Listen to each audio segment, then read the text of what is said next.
तर मला एक सांग की आता तू बोलता बोलता तुझा तो अपघात आणि सगळं आघात आणि आजार पण सांगितला आणि हे अनेक कलाकारांच्या वाट्याला येतं म्हणजे त्याचं एक वेगळं हे आहे.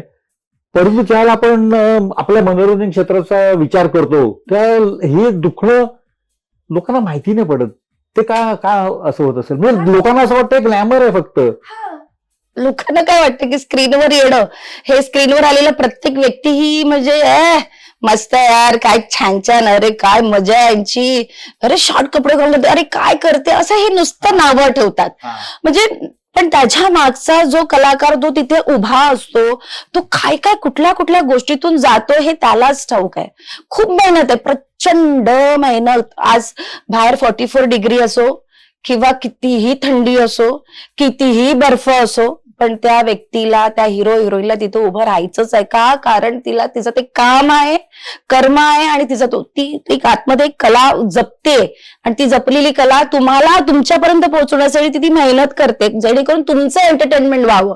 ही जी गोष्ट आहे ही समजणं त्यामुळे ती समजलं तरच कळू शकतं एक कलाकाराच्या आतला जो आघात आहे ना तो तुमच्यापर्यंत पोहोचू शकतो. पण पोचत नाही तो पोचत नाही कारण ते कळत नाही ना आम्ही दाखवत नाही. आज मला एक सांग मी जेव्हा मला आघात झाला होता मी जेव्हा पडले तर कोणाला माहितीये माझ्यावर काय काय झालं. मी हॉस्पिटलला ऍडमिट होती माझ्या तोंडातून ब्लड निघालं होतं मी अक्षरशः मी डॉक्टरने सांगितलं गेली म्हणून. जेव्हा मी मुंबईत परत आले तेव्हा मला एक चॅनलचं शूटिंग करत होती ते संभा करून मी मुंबईत आली. मुंबईतून मी पुण्याला शूटिंगला गेली मकरंद आणि माझी चित्रपट आणि आम्ही पुण्यात शूटिंग करत होतो आणि माझा आवाज बसला तर सगळे विजय कदम विजयदा पाटकर वगैरे सगळे अरे आवाज बसल्यासारखं म्हणजे आम्ही मस्ती ना करतो आपण सगळे स्टेटर अरे पुरुषी आवाजात बोलते पण डायलॉग. तर मग ती मला कळली ना की काय होतं पण सगळ्यांची हेल्प करण्याची ती ही होतं की काहीतरी सुंठ खा किंवा अरे अद्रकचं हे दे काढून. तर सगळे प्रत्येक जण आपापल्या परीने काही ना काहीतरी देत होतं जेणेकरून माझा आवाज ठीक व्हावा. पण त्यांनी काही होत नव्हतं. 1 दिवसाचा गॅप होता मला पुण्यामध्ये आणि मी ना ब्रश करत होती. ब्रश करता करता बघितलं तरी ब्लड का दिसतंय म्हटलं काय असेल. सो मग मी म्हटलं 1 दिवसाचा गॅप आहे म्हणून मी फोन केला डिरेक्टरांना. मी म्हटलं मी जाऊन येऊ का 1 दिवसात घरी जाऊन येते. तर मला बरं ये पण परवा ये रिटर्न परवा तुझा सीन नाही. म्हटलं ठीक आहे 1 दिवसाचा गॅप आहे ना. मग मी पुण्याहून गाडी काढली हॉटेलचा रूम होता तर लॉक केला तिथून घरी आल्यानंतर असंच बसले. म्हटलं काय होत असेल काय देवाला ठाऊक. पण घरी पण काय काय चाललं होतं मला असं कुठेच लक्ष लागेना. म्हटलं काहीतरी गडबड आहे. मी आपलं असं ते होतं ना ते कधी कधी सीन दाखवतात फिल्म मध्ये की आपण बोलतोय म्हणजे सगळे बोलतात पण ही व्यक्ती ती शांत स्तब्ध बसलेली असते आणि ती ऐकते. ते तसं सगळं चाललं होतं माझ्या बरोबर. आणि मी रात्री झोपले सकाळी अशी उठले आणि मला असं बाथरूमला जावंसं वाटलं. मी बाथरूम मध्ये गेले बाथरूम मध्ये मी कोलॅप्स झाले.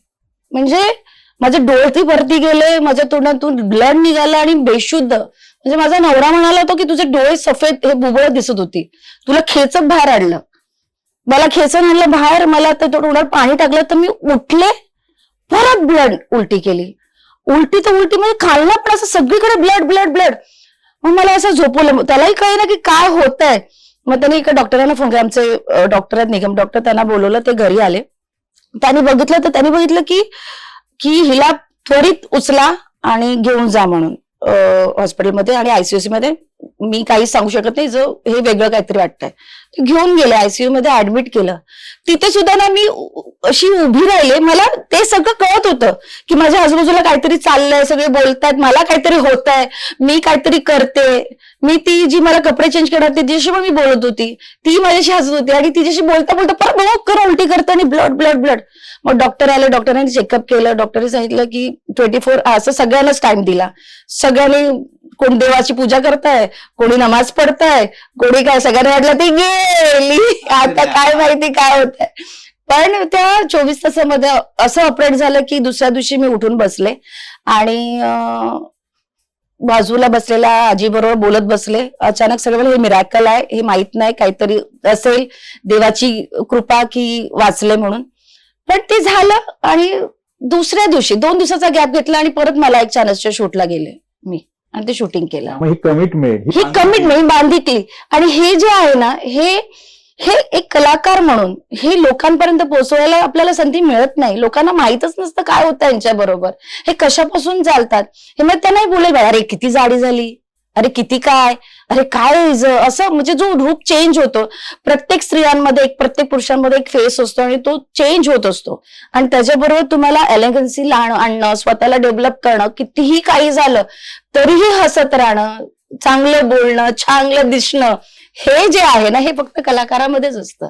आणि हे समजून घेणारे खूप कमी लोक असतात. खूप कमी लोक, जो हार्डकोर असतो ना, हार्डकोर कलाकार, ज्याला आवडतं की अरे ज्याला माहिती तेच समजतात. मराठी मनोरंजन सृष्टीमधील मालिका, चित्रपट, नाटक तसेच कलाकारांबद्दलच्या नवीन अपडेट्स जाणून घेण्यासाठी नक्की सबस्क्राईब करा इट्स मज्जा मराठी या आपल्या नवीन YouTube चॅनलला.